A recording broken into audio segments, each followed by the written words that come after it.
So the first thing I'll say is that if you go into making a YouTube channel just to monetize it, it will never happen because you're focusing on the wrong area. You know what I mean? I said again, you need to add value to people's lives. Nobody gives a crap about anything you do if you're not giving them value. What's up? This is Will Ennis, and you're listening to Create Up. It's a podcast where I talk to different artists about their creativity. I'll be speaking with musicians, directors, comedians, writers, and more. They've all had great success, and they are graciously sharing their stories with us. So let's get into it.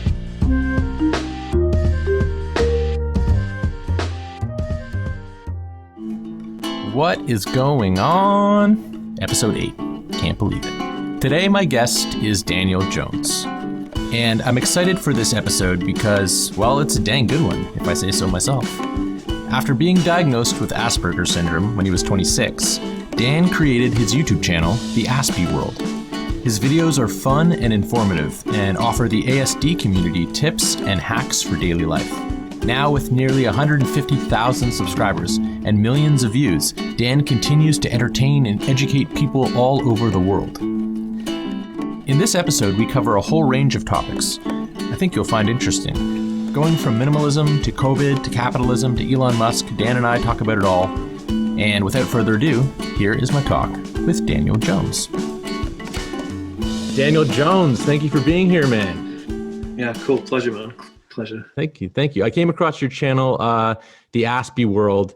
And for anyone listening, what is the channel? What's the idea behind your channel and made you create it?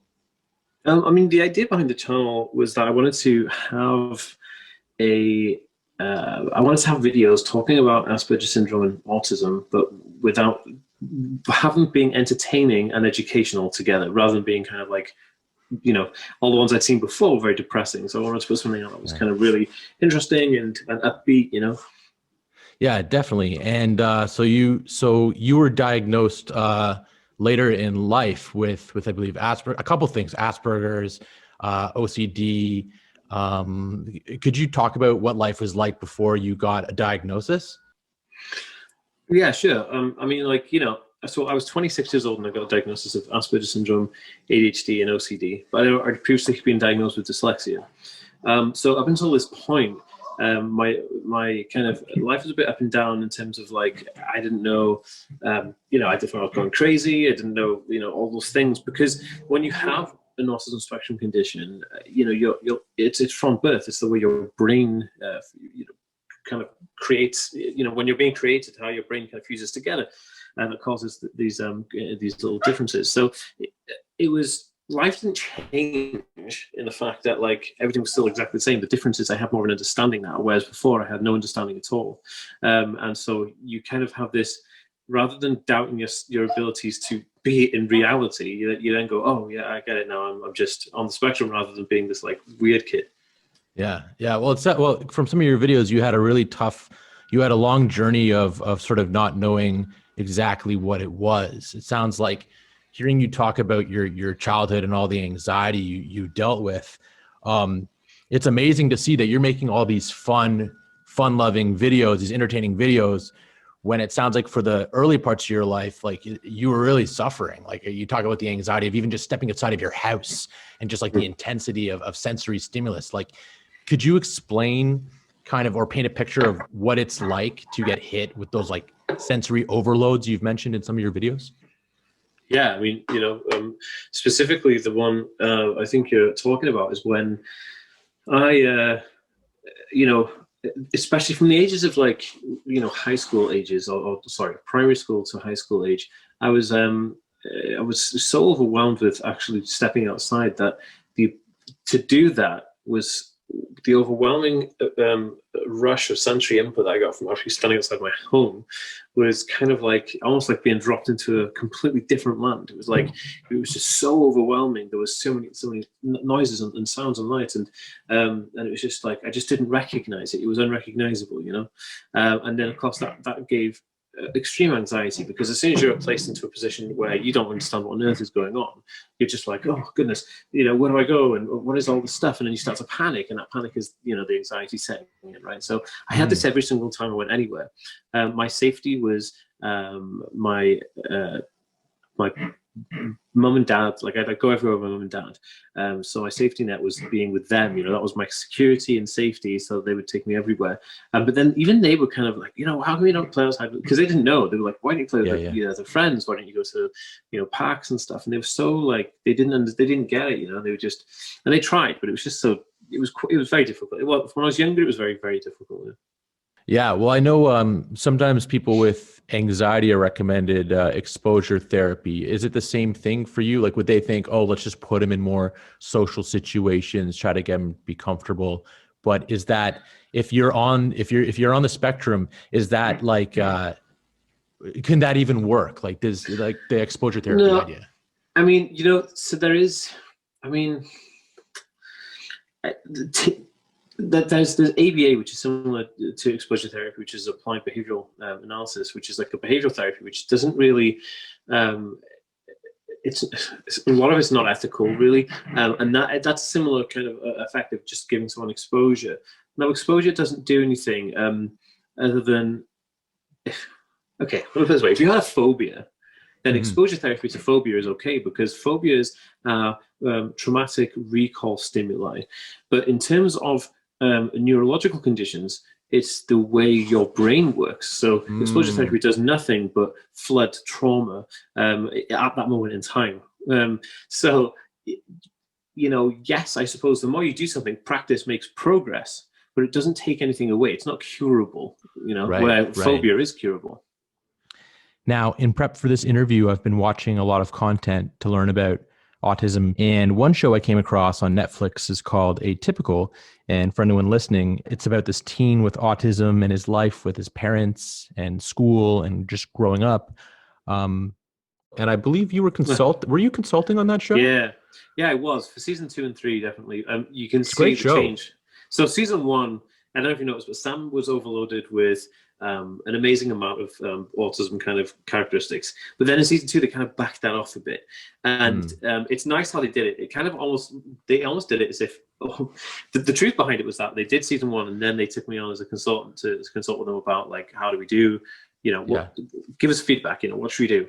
And I said, this is before season 1 even aired, I watched it before anybody else did. And I was like, dude, it was too late to edit it, because, they were in coloring and audio volume when I was, consulting with them. But in terms of moving forward, it was kind of cool, because it kind of looks like they set the scene in series 1 so that you kind of get to know the character. But then in season 2, they kind of really bring the character out, which in actual fact, all they did was like, oh, cruds, we're going to go back and kind of really just water him down a bit, because they kind of overloaded him. And I think it's balanced out now really, really well. And I have the same headphones as Sam as well, which is quite funny. But yeah, it's a great show, and it's really good. One thing I'd love to see them do is I'd love to see them introduce like female characters and maybe people of color as being on the spectrum, because I think it's all too common to see this, typical like average white guy. You know what I mean? I don't know. Yeah, totally. And do the actors approach you about how to play Sam? Like, does the actor approach you about how to play Sam, or is it more the writers, the producers? Like, who is reaching out to you for info, for input? It was the actual. So it wasn't the actors themselves, even though I do follow the actors. I don't know any of the actors directly. Do I? I don't know. No, I don't know any of the actors from Atypical. I do know. There was another Netflix show that came out called Love on the Spectrum. Yeah. I watched it. Yeah. Cool. I'm friends with a lot of the people on that, because they're fans of my channel. So it was kind of cool, because, and I'm friends with those. But in terms of Atypical, it was actually the studio themselves who reached out. It was through Netflix themselves. And because kind of Netflix buys shows and then they commission them. So the writers are one part of it. Then you have the guys who like kind of direct it, but Netflix own the directors, and so the directors are the people who go through your Netflix to consult with. So that's how that works. Oh, okay, yeah. All right, cool. But there's a few things, like they did a couple of no-nos, like they were following some people on their Twitter account that would be seen as a huge no-no. So I was like, oh my goodness, get rid of these, and kind of just before they get this backlash. This is way before they launched, it was really fun. I think it was like I was like the third person they followed on Twitter or something. It was really cool at the time, but everyone was like, what's Atypical? But now everyone's like, yay, Atypical. So it's kind of cool. It's an amazing show, and so is Love on the Spectrum. it really hits home the difficulty that a lot of people have with dating when they're on the spectrum. And you're pretty open, with your vlog style and your personality style about, you talk about your personal life. You have a girlfriend. I believe you have a family. You've started a family. Yeah, I do. I have a son. He's 2. He'll be 3 in August. So yeah, we Oh, amazing. we have a small family. Yeah. So that's like is that not as common in the ASD community? It actually really is. This is one of the stigmas that happens. I've got a video on a blog and podcast coming out all about these like myths about autism. A lot of people think like you can't fall in love, or you can't have a job, or you can't get married, or you can't have children. But all of these are completely bogus. With autism, because of the spectrum, there's a varying degree of ability, and there's varying degree of support needs.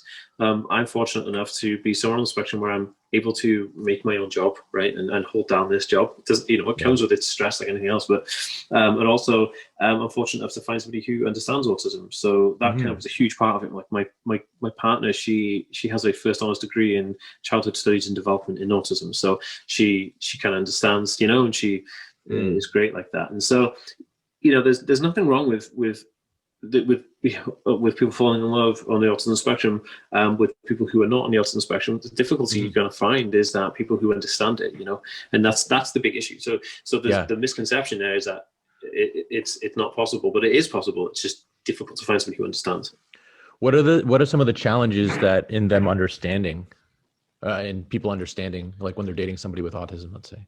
Oh, well, there's loads. I think. Oh, okay, maybe that's a big question. I don't know. No, but I mean, it's basic communications, because autism is a communication issue. So my facial expressions don't represent how I'm feeling at the moment in time. My tone of voice sometimes can be quite monotonal. I am fortunate enough to be a performer. I played music. I did performing arts in college. Nice. I also did a degree in chemistry. But in terms of like performing arts, I've done a lot of things, and so I play music in a band.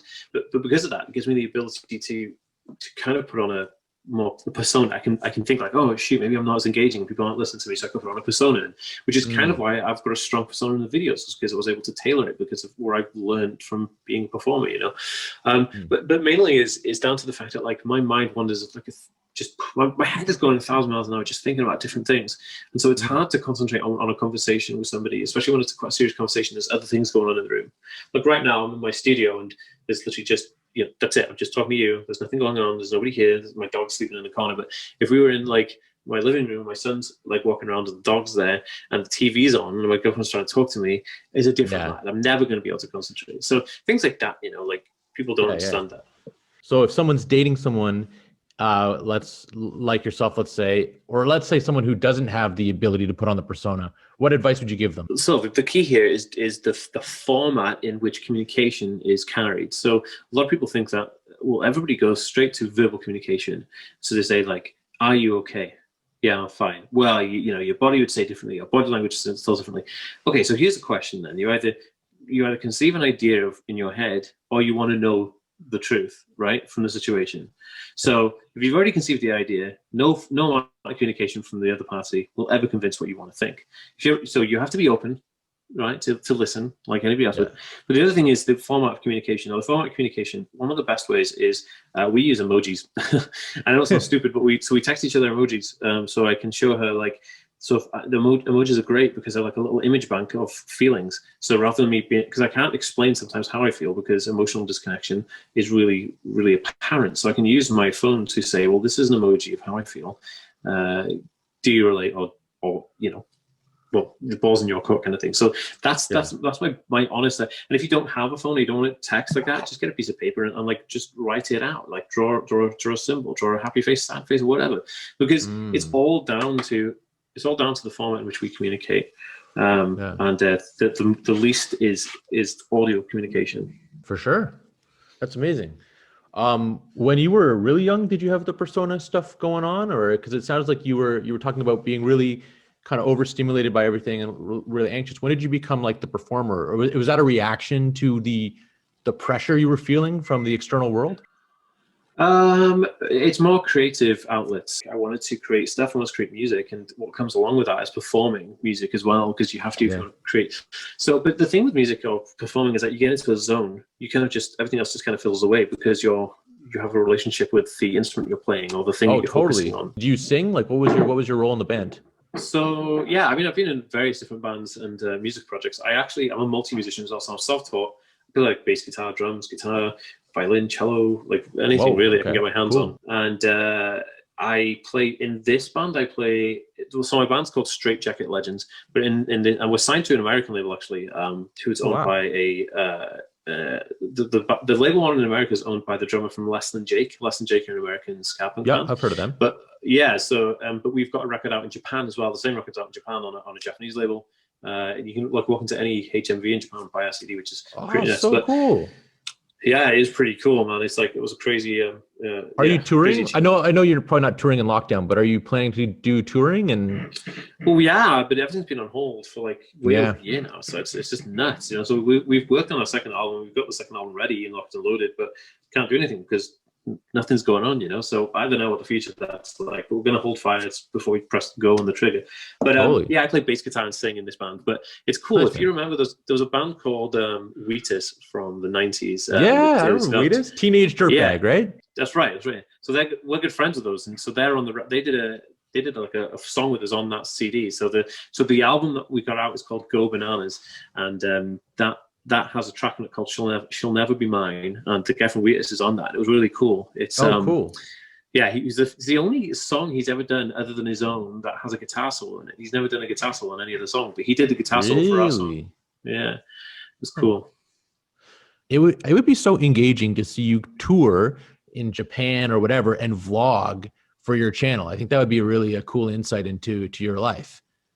Yeah, I definitely think so. I see. This is what I mean. Like, so I do actually tour around the world doing talks. I'm a keynote speaker as well. So on autism, I travel around the world, and I set up the first ever neurodiversity panel talk in VidCon in LA in 2019. You know, so before then there was never ever anybody talking about autism and ADHD at VidCon, but I did that. You know, they've had the mental health kind of panel, which was just, you know, it's not the same. You know, it's not the same. Yeah. So, but I do talk all around the world, and I do vlog those, and there are a couple of vlogs on my channel. There's one of my favorite ever videos I ever did. I'm going to Google it so I can give you the name exactly what it is now. It was when I went to Spain. I went to Santiago de Compostela to do a On the Spectrum festival, and I was doing a keynote talk. I was closing the show, and they paid for everything, and it was so cool.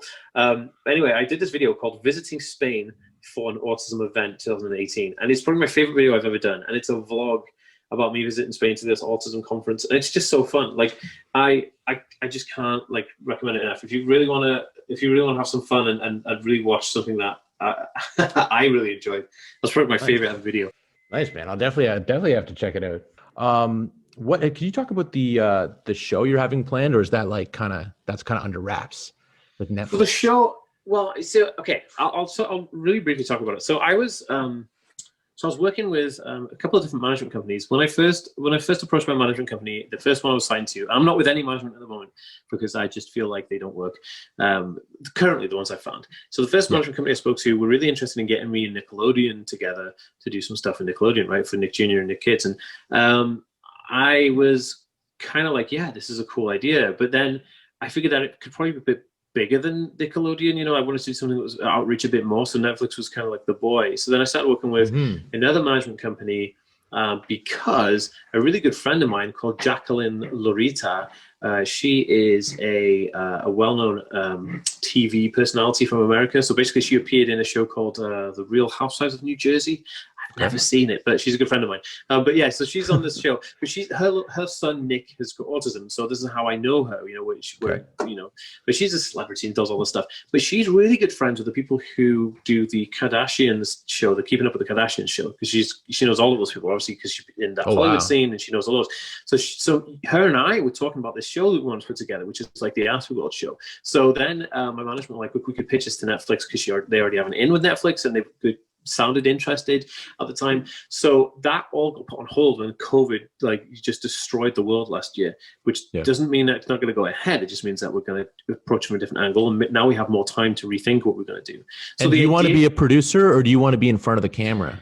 Yeah, so initially when we were talking to Nickelodeon, they were more like having me on there as a character, and they kind of they kid me up a little bit more. That's a bit more kid friendly, kind of a little bit like Blippi. I don't know if you've ever come across that YouTuber Blippi, but and in that kind of sense. So I would like to do both. I'd like to help directive input on the show, but I'd also like to entertain. But it depends whatever's best for the content that would make the most impact is what I will do. That is basically it.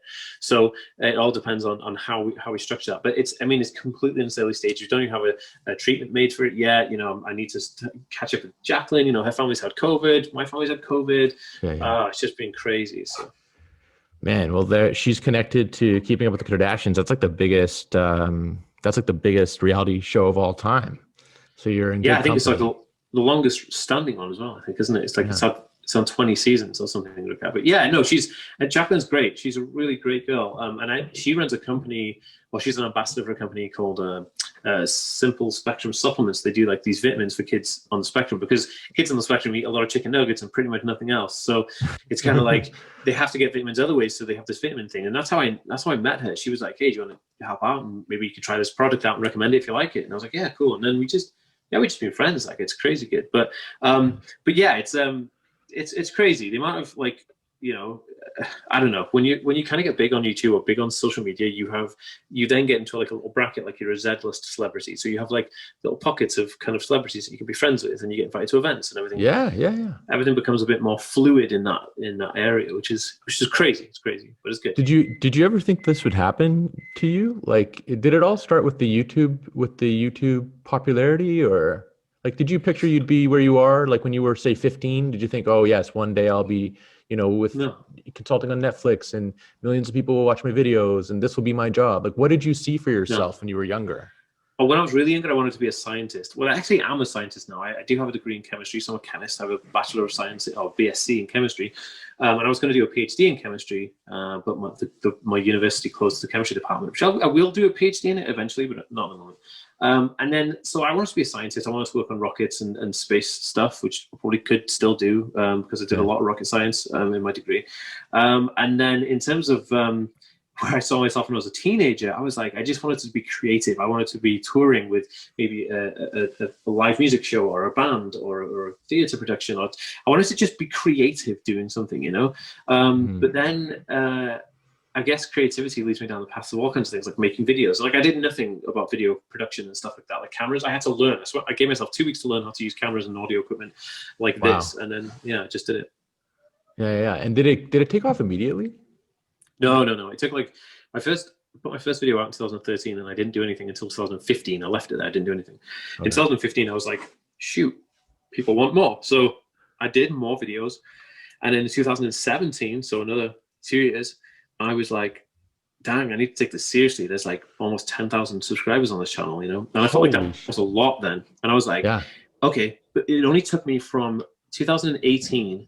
From mid 2017 to mid 2019, I went from like maybe like 7,000 subscribers to 100,000 subscribers. So it kind of like when you put your effort into something, then you can really build it. And this is one of the things that led me up. And and because of that, because of my success on building things organically, and knowing what I did, I'm able to replicate that and sell that as a service. So I'm actually a consultant for social media companies. So amazing. I actually have like a very large client list. I work with these companies and I consult with them to tell them what they're doing wrong with their social media marketing, basically. It's cool. It's good stuff. Any gems you could give, like one quick gem in terms of like social media marketing that people seem to get wrong all the time or anything like that? Yeah. Or do they have to go to, No. I love talking about this stuff, so I don't care. People always forget that people think that to make a YouTube video successful, you just put your phone up, record a video and check it up. But the most important thing is a high quality thumbnail that describes what's in the video. Also, having a title of the video that has a keyword in it that people are actually searching for. Nobody cares what like Jim down the road had for lunch. They don't care. What they do care about is how Jim fixed his car on an unemployed check. You know, like how does he do that? And so give value that people will get value. So make videos that people get value on. Make titles that people are searching for, and make your thumbnail actually describe with engagement what's going on in the video. If you do those three things, at least you'll get an absolute boom in viewing. Yeah. And people say that they always talk about they want to monetize with YouTube and all that stuff. Like I have friends that want to make channels and they want to make money off YouTube. They always talk about, oh, we can monetize.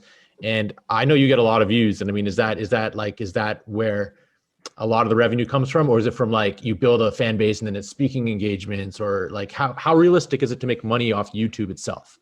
It's very realistic to make money off YouTube. And there's two things I'll say about this. Okay, so the first thing I'll say is that if you go into making a YouTube channel just to monetize it, it will never happen because you're focusing on the wrong area.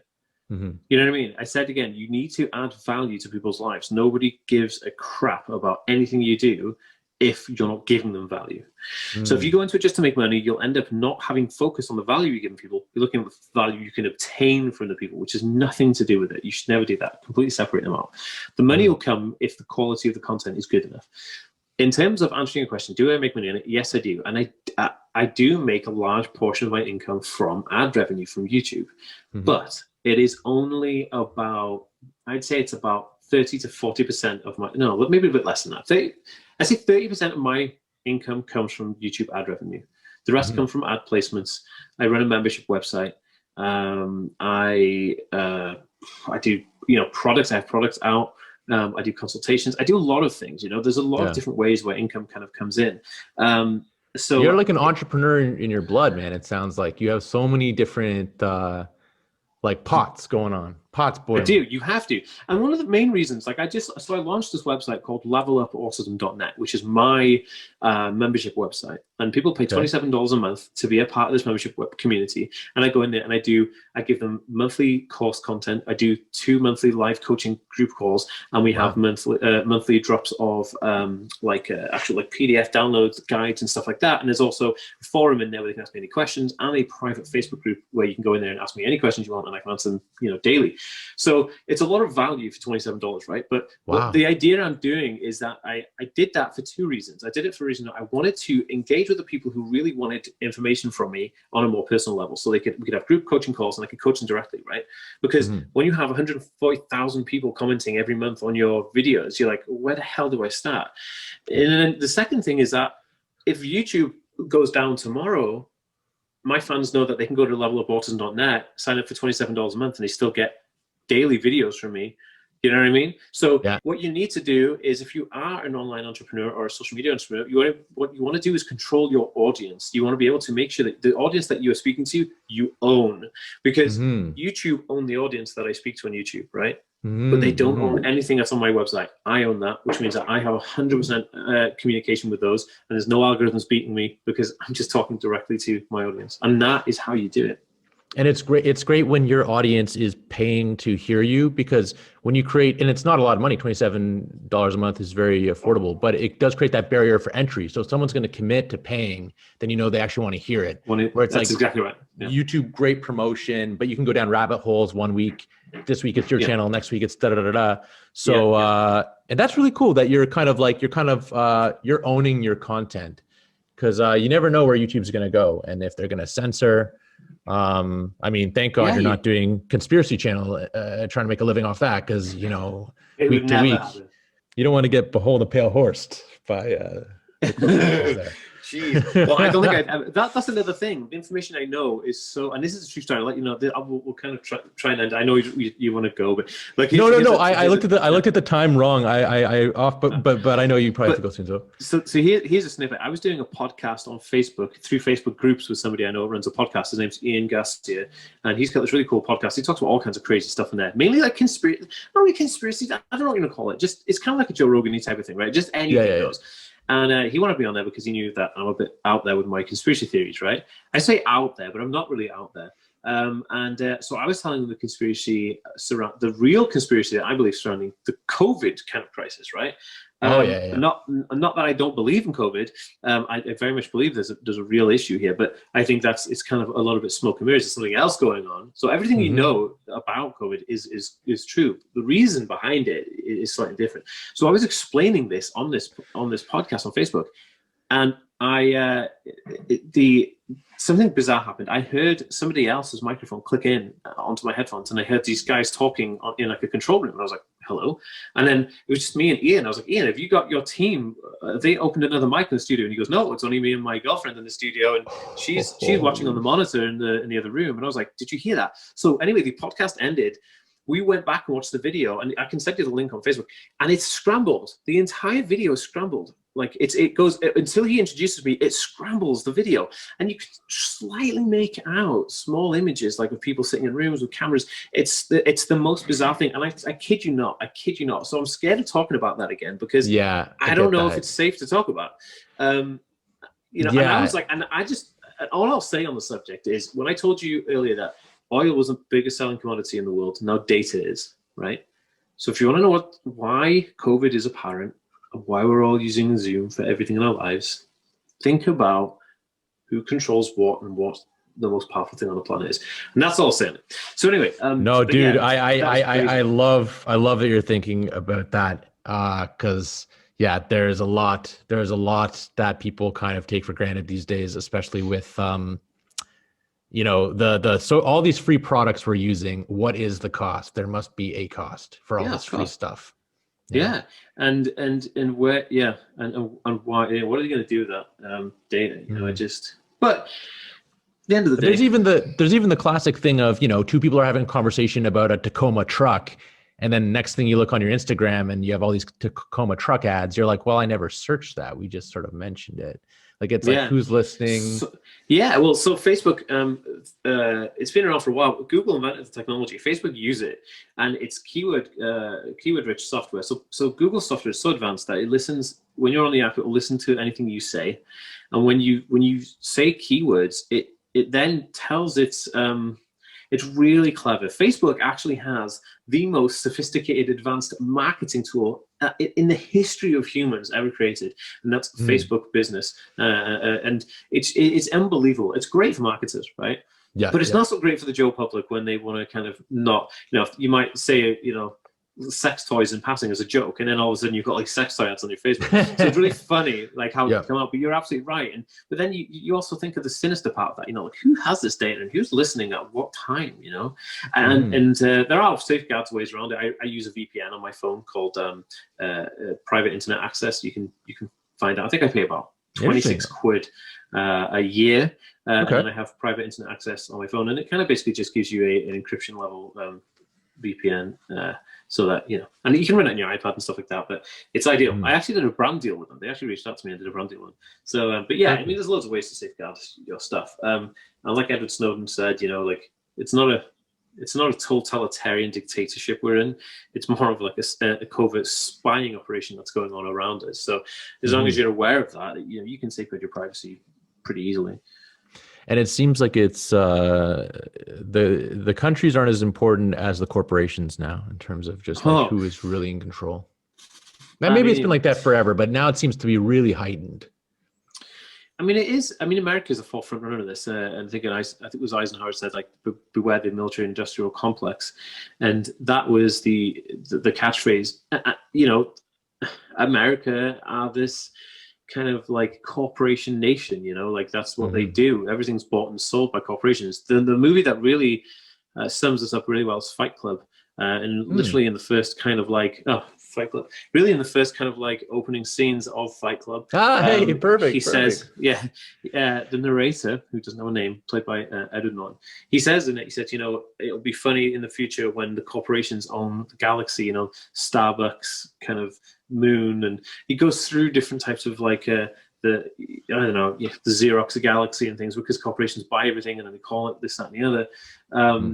And it's really funny because that is a horrible view of the future, because it looks like corporations just own everything. But it depends who owns those corporations. I think in our position in time, we have two really good things on our side. One is that Elon Musk is I was thinking that. I'm not quite a surprised. nice guy. He's the funny. Yeah. Fair enough. He's the richest guy on the planet right now.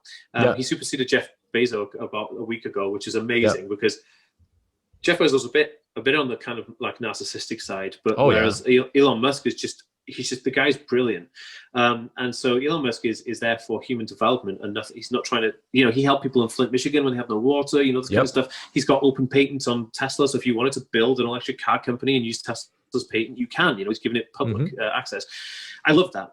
And then the other guy we're looking at becoming the world's first social media billionaire is Mr. Beast, and this guy's a philanthropist. So Mr. Beast, he social media billionaire. I've seen his stuff. He's tremendous. Yeah. So Mr. Beast is going to be one of the richest people on the planet, but the first ever social media billionaire. This guy is, but he gives his money away to people. He buys homeless people houses. He feeds homeless people. He just opened up a food bank. This is one of his biggest projects. He opened up a burger restaurant. So the money he's using for the burger restaurant is fueling this food bank co-op where he's giving people free food. And this guy, he's an absolute legend. Check out Mr. Beast's philanthropy page on YouTube. And he's incredible. So you got to think the two front runners in the crazy world we're living in are these two awesome guys. So well, thank God, yeah.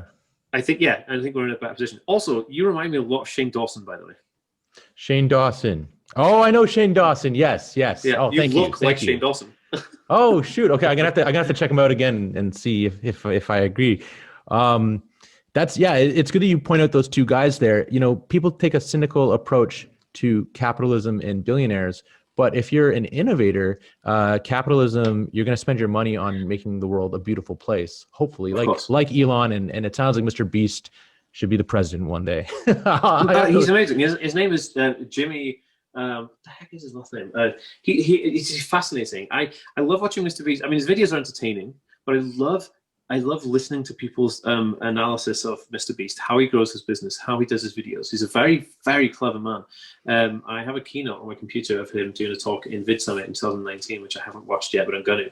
And it's how he runs his operation. The guy's an absolute beast, which is nice to call Mr. Beast.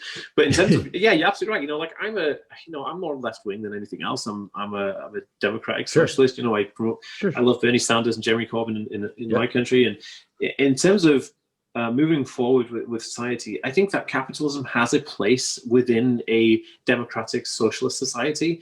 I know it kind of goes against the grain, and it may be quite centrist for me to say that, but I think that capitalism can work. But when you have if you're a criminal, then maybe there should be caps put on how much you can earn, absolutely. Why are these Wall Street absolute lunatics able to make billions of dollars? Because these guys are the guys who actually do a lot of detrimental damage to the earth. If you're a bulldozer in the Amazon rainforest, how are you allowed to make more money to do that? There should be some restrictions in place for capitalism. But I mean, for me, it's just when people say end all billionaires, I always just think all billionaires. What about the billionaires that Elon Musk or Mr. Beast? It's using that money for love and growth and evolution versus. And I mean, Amazon is a lovely product, and I don't know much about Bezos. I know he doesn't do everything above board, doesn't pay his employees that well, but for every Bezos, you do have a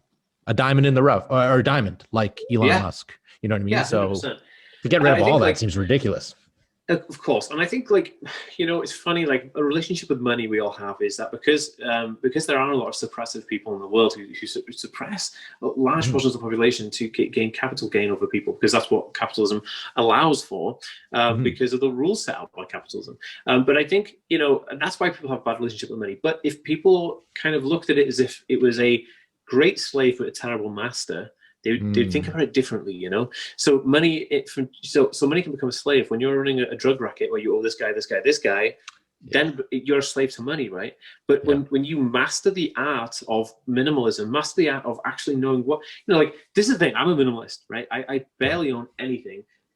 Things I do own are tools, and those tools in life. And if they ever went anywhere, I'd be like, okay, well, that's that, my happiness and love comes from the things that I experience in my life and the people I share my time with.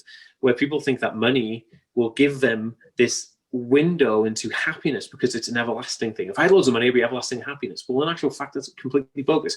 You may be in a better position, right? Economically in life, maybe in a position where you're not homeless because you have a little bit of cash. But there comes the point where you can have so much money that, like, look, you only need a certain amount of money. You need your basics covered, right? And everything else is superfluous. Like if you have food, water, shelter, security, right? That's all you need. Everything else, you're just getting. And there's a really good example of this where people is a great one actually. It was said by a guy called Gary Vaynerchuk. I love Gary V. Yeah. He said, I don't know if you've seen his analogy. He said that people will go into debt to get a loan. So they'll work a job to go into debt for a loan they can't afford, to buy a car to impress somebody they don't even like. So then you just think, well, you're a slave to money. You've let money become this ruler in your life. I'm happy driving my girlfriend's Nissan, 2001 Nissan car around because I don't care. I don't care, and everyone's like, why don't you go out and buy a new car? I'm like, I don't, because I get from A to B in a Nissan, right? It hasn't got AC and, it's really old and sluggish and it's only it's not even a 1 liter petrol car, right? But it gets me from A to B. So your truck gets you from A to B and my car gets from A to B. What's the difference, man? There's no difference there, because the difference is perceived value. And I think perceived value is a distorted vision in a lot of people's lives. Exactly. And it sounds like you're getting your reward from your purpose in life. That seems to be really where the reward comes from, not a dollar amount. It sounds like your dollar amounts are going back into systems thinking and how to expand your brand to give value to others. Yeah, of course. My dream would be to, this is my plan. This is what I'm going to do. I'm turning my company it will be $1 million company. It's not at the moment. It is a very, it's a well-run company. It has great turnover, but it will become $1 million company. And with that, we are going to create a grant funding system for Americans to access money to pay for autism diagnosis in America. Because I think it's absolutely shocking that the United States of America don't have universal healthcare. It's the most bizarre thing in the world, right? A developed nation like America, one of the richest nations in the world, land of the free, yet you have to pay for your health. Jesus. Yeah. So 52 million people can't even see a doctor when they're sick. It breaks my heart. So I'm just like, this is what I'm going to do. I'm going to, once I, get $1 million turnover on my company, I'm then going to set up a grant system where we will have a pot of money and you can apply, and then we'll review the case, and then we can then just pay for people's kind of diagnosis, because it's ridiculous. It's so expensive. There's no need for it. Oh, dude, that's tremendous, man. I wish you luck in that venture, because I think that's going to change a lot of lives. And I think you're already on the path of changing people's lives. Do you feel it? I hope so. I do sometimes. I really do. But it's difficult when they're just little numbers on a screen. You must get recognized on the street, though. People must come up to you and say, "Hey." Yeah, I mean, it does happen a lot. It does happen a lot, and it is nice. But normally they kind of get a bit. They're a bit like, "Oh, what?" It must be weird for them to see somebody that they see all the time on videos to be in real life, stood next to them in I don't know, Walmart or whatever, and so they're just like, "Whoa!" But so a lot of the time they don't really talk to you about things that I could help them with. I'd love people to come to me like, "Hey Dan, I got this problem." I'm like, "Oh cool, let's just figure it out." But they don't. They're just like, "Can we get a selfie?" They don't really know what to say. But I get a buzz off helping people. I think that's why my membership site to me is so valuable. It's almost like my baby right now, because I get to go in there and talk directly to people. What's that one called again? The membership site? So it's levelupautism.net. Nice. Yeah, it's cool. It's a good site. It's a good group of people. They're just, they're the best. And I love it. When I see new people come in, I'm like, oh, somebody else I can talk to. I just buzz off it. Dope, man. It's so fun. It's so fun. Yeah, I love it. And it was a byproduct. I wasn't going to set up a membership website. I actually have a full 7-hour course on autism on a website called learnautism.net. And on that website, you can kind of sign up for the pre-launch, but the course isn't launched yet, and we're getting some back-end stuff finished. But it will be out soon. And I've had some doctors take it, and they're just blown away. And I thought this would be the one that I'd be really interested in, because doctors were taking it and they were like, "Whoa, this is cool. I want more people to see it." But the membership website's taken the cake. I'm like, oh man, I haven't done anything with the course website, because my membership website is just I get to talk to people. I get to help people directly. I get there. I did a coaching session on Friday just gone. and somebody had an issue where they were just experiencing kind of just extreme downness from their routine. Like COVID had made them restricted in their routines, and I was kind of coaching them through because I have a qualification in counseling as well. So I was coaching them through ways of just making their life a little bit more like happier and easier. And it was just so cool. Like I buzz off that stuff. Oh man, that's amazing, dude. I want to thank you for your time, dude. You have a million different interesting paths you could go on and talk about. So I'm excited to see just what you build over the next, 10, 20, 30 years. It's going to be amazing. What you've already made is pretty amazing, but good luck with everything. And thank you, man. And dude, everybody out there, keep watching the skies. Thanks, man. All right. I want to thank Dan Jones for coming through. I really enjoyed our talk. You can check him out on Instagram at the Aspie World. That's Aspie, spelled A-S-P-I-E. And his YouTube channel is of the same name, The Aspie World. Now, if you or someone you know is interested in his membership site, that's levelupautism.net. And if you haven't seen Atypical yet on Netflix, do yourself a favor, it's good television. Michael Rappaport plays the dad. Hey, I'm Michael Rappaport. That's a really bad impression. The whole cast is talented, good writing, acting, some drama, and much hilarity.